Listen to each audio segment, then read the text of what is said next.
जय हिंद दोस्तों, मैं जितेंद्र कुमार आप सबों का एकलव्य ज्ञान वाटिका यूट्यूब चैनल पर स्वागत करता हूं। आज हम लोग देखेंगे भोपाल गैस त्रासदी के बारे में। आखिर भोपाल गैस ट्रेजेडी क्या है, और यह पूछा था आपको 2010 में कि भोपाल गैस त्रासदी से आप क्या समझते हैं, इसके बारे में लिखें। और यह बहुत ही इम्पोर्टेंट टॉपिक है, कंपटीशन में भी ये अक्सर पूछा जाता है भोपाल गैस त्रासदी के बारे में। तो सबसे पहला ये समझ में आता है कि ये कब घटित हुआ था, ये घटना कब घटित हुआ था। ये हुआ था 3 दिसंबर 1984 की। तो सबसे पहले हम लोग जानते हैं कि ये भोपाल गैस त्रासदी क्या है। तो देखते हैं कि अगर हम भारत के नक्शा को देखें तो यहाँ पे है मध्य प्रदेश, ये एमपी है। एमपी की राजधानी क्या है? भोपाल। भोपाल में एक कंपनी था जिसका नाम था यूनियन कार्बाइड कंपनी। ये यूनियन कार्बाइड कंपनी कीटनाशक बनाती थी। ये यूनियन कार्बाइड कंपनी कीटनाशक बनाती थी, जिसके मुख्य कार्यकारी अधिकारी, जिसको सीईओ कहते हैं, chief executive officer Warren Anderson थे। तो इस कंपनी की स्थापना भोपाल में हुई थी कीटनाशक बनाने के लिए। तो शुरुआती दौर में क्या था कि ये कंपनी कीटनाशक बनाने के लिए मिथाइल आइसोसाइनेट का आयात अमेरिका से करता था। लेकिन बाद में क्या हुआ कि वो भारत सरकार से परमिशन की अर्जी दिया कि हमको परमिशन दिया जाए कि मिथाइल आइसोसाइनेट का हम भंडारण यहीं पर कर सकें, उसका उत्पादन हम भारत में ही कर सकें।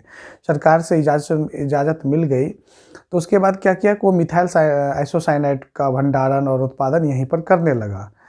तब क्या हुआ, ये MIC जो है, मिथाइल आइसोसायनेट, तो ये कंपनी एक्चुअली क्या था कि उस समय घाटे में चल रही थी।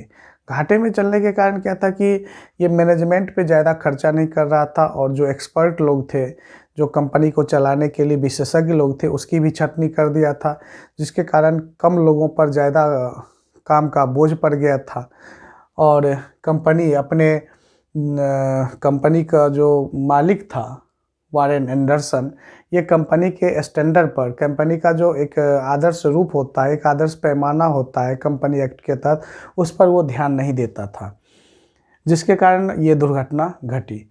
हुआ था क्या कि 2 दिसंबर की रात में जब लोग सोने के लिए गए, तो मध्य रात्रि के आसपास मिथाइल आइसोसाइनेट का जो टैंक था, टैंक नंबर 610, उससे लीकेज हुआ, और वो गैस लीकेज हुआ था मिथाइल आइसोसाइनेट। ये एक जहरीली गैस थी, जिसके कारण क्या हुआ कि वो धीरे धीरे भोपाल के वातावरण में फैल गया। और रात में लोग जो सोए हुए थे, उनको बेचैनी महसूस होने लगी, उनका सांस लेने में दिक्कत होने लगा, दम घुटने लगा, जिसके कारण लोग घर से बाहर भागने लगे।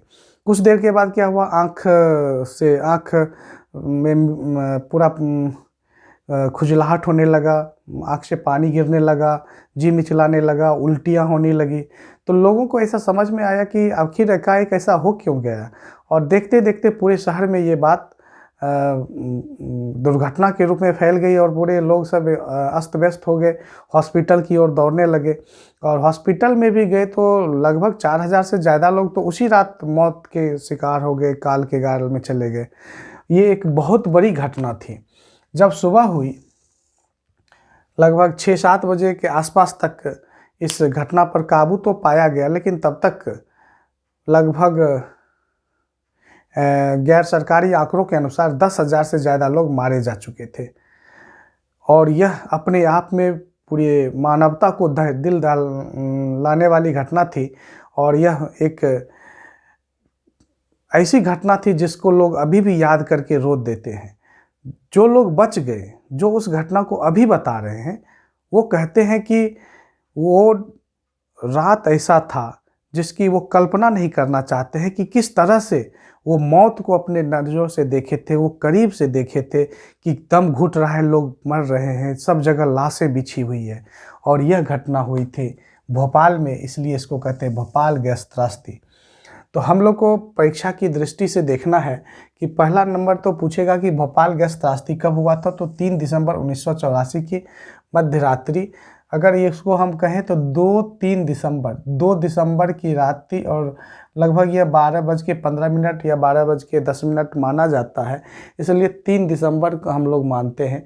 लेकिन 2 और 3 दिसंबर की रात को हुई थी मध्यरात्रि में, और ये कंपनी का नाम था यूनियन कार्बाइड कंपनी, जो कीटनाशक बनाती थी, और इसका सीईओ था वारेन एंडरसन। शुरू में तो वारेन एंडरसन भाग गया, लेकिन इसके ऊपर केस हुआ, मुकदमा हुआ, लेकिन न्यायिक प्रक्रिया में जाने के बाद इसे सज़ा तो नहीं मिल गई, ये बच गया। इसका हाल ही में मृत्यु हुआ था, लगभग 2014 में इसकी मृत्यु हो गई एंडरसन की। ये कंपनी आदर्श मापक पैमाना पर खरा ही नहीं उतरता था, क्योंकि कंपनी घाटे में चल रही थी, तो उस घाटा को मैनेज करने के लिए कंपनी रख रखाव और उसके जो स्टैंडर्ड पैमाना था उसके खर्च में कटौती कर रहा था। और यहाँ पे हमने क्या लिखा, 3000 से ज़्यादा मौत तो उसी रात हो गई थी। और इसका मेन जो था, श्वसन तंत्र में परेशानी, सांस लेने में दिक्कत हो रही थी, जिसके कारण लोग मरे थे। अच्छा, त्रासदी का कारण क्या था? आखिर जो यूनियन कार्बाइड की कंपनी में ये त्रासदी हुआ, उसका मुख्य कारण क्या था? तो सबसे पहले अगर देखते हैं कि ये एमाइसिस होता है, मिथाइल आइसोसाइनेट, इसको स्टोरेज करने के लिए प्रशीतलन करना पड़ता है, अर्थात उसको ठंडे माध्यम में रखा जाता है, लेकिन ऐसा कुछ भी व्यवस्था नहीं किया गया था कंपनी के द्वारा। दूसरी बात है कि वो क्षमता से अधिक का स्टोरेज कर लिया था। मिथाइल आइसोसाइनेट स्टोरेज करने का क्षमता कंपनी के पास 30 टन ही था, लेकिन जिस समय ये घटना घटी उस समय उसके पास 42 टन एमआईसी का भंडारण था, जिसके कारण भी ये घटना घटी। बाद में न्यायपालिका ने उस पर कंपनी पे जुर्माना लगाया $470 मिलियन का, लेकिन फिर भी भोपाल गैस त्रासदी से जो लोग पीड़ित हैं उनके परिवारों को अभी भी वो मुआवजा, वो अधिकार वो नहीं मिल पाया है, जिसके कारण अभी भी लोग आंदोलन कर रहे हैं।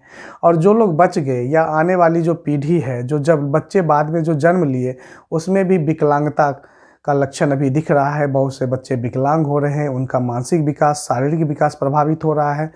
और मिथाइल आइसोसाइनेट का जो प्रभाव है अभी भी कहीं ना कहीं भोपाल के आबो हवा में देखने को मिलता है, भोपाल की वातावरण में अभी भी है, जिससे मानव वहाँ का प्रभावित हो रहा है, मानव जाति वहाँ का प्रभावित हो रहा है।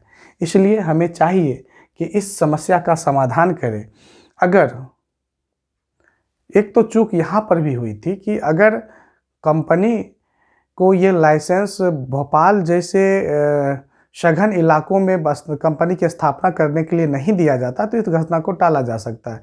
क्योंकि ऐसा प्रोटोकॉल है कि जो भी ये कीटनाशक दवाई बनाएगी वो कंपनी शहर से कम 15 से 20 किलोमीटर दूर होगा, जहाँ पर घनी बस्ती नहीं होगी, जहाँ पे सघन आबादी नहीं होगा, जहाँ पर लोग नहीं होंगे। लेकिन ये भोपाल जो खुद राजधानी है, वहाँ पर ये कंपनी की स्थापना की गई थी। तो यहाँ पर कहीं ना कहीं कंपनी को लाइसेंस देने की प्रक्रिया में चूक हुई थी, और उसका खामियाजा यहाँ पर देखने को मिला। तो इससे भारत सरकार ने भी सीख लिया, और इस घटना को अभी भी हम लोग नहीं भुला सकते हैं। अभी भी इस पे शोध चल रहा है कि भोपाल गैस त्रासदी का क्या दुष्प्रभाव है। इस पे बहुत सारी जांच एजेंसियां भी बैठी, और इसका जो बायोलॉजिकल इम्पैक्ट है, जो मानव और जीव जंतु है, पेड़ पौधे हैं, उस पर मिथाइल आइसोसाइनेट गैस का क्या प्रभाव पड़ रहा है। अभी जो जनरेशन टू जनरेशन, पीढ़ी दर पीढ़ी मिथाइल आइसोसाइनेट का प्रभाव जो पड़ रहा है, इस पर अभी भी शोध हो रहा है, उस पर अनुसंधान हो रहा है, और ये चल रहा है। तो आप लोग को परीक्षा में अगर पूछेगा तो मेनली 4-5 पॉइंट लिखना है कि भोपाल गैस त्रासदी क्या है। तो घटना कब घटित हुई? 3 दिसंबर 1984 को। कौन सी कंपनी थी? यूनियन कार्बाइड की कंपनी थी। इसके सीईओ कौन थे? वारेन एंडरसन थे। उसके बाद किस गैस का रिसा हुआ? ऑब्जेक्टिव में अक्सर पूछ देता है कि भोपाल गैस त्रासदी में किस गैस का रिसा हुआ, तो मिथाइल आइसोसाइनेट, इसके साथ फॉस्जिन भी गैस था। और इस ये कंपनी कहाँ की थी? ये अमेरिकन कंपनी थी। तो यही 4-5 पॉइंट मेनली पूछा जाता है परीक्षा में। अगर शॉर्ट नोट लिखेगा तो ये 5-6 पॉइंट का वर्णन कर देना है, थोड़ा सा डिस्क्राइब कर देना है। तो दोस्तों, उम्मीद है कि आप इसे समझ चुके होंगे। आप इसे स्क्रीनशॉट ले लें, और फिर भी अगर कोई परेशानी हो तो कमेंट सेक्शन में आप ज़रूर लिखें। और वीडियो अच्छा लगे तो इसे लाइक, सब्सक्राइब करें और अपने दोस्तों को शेयर करें। तब तक के लिए धन्यवाद। Thank you.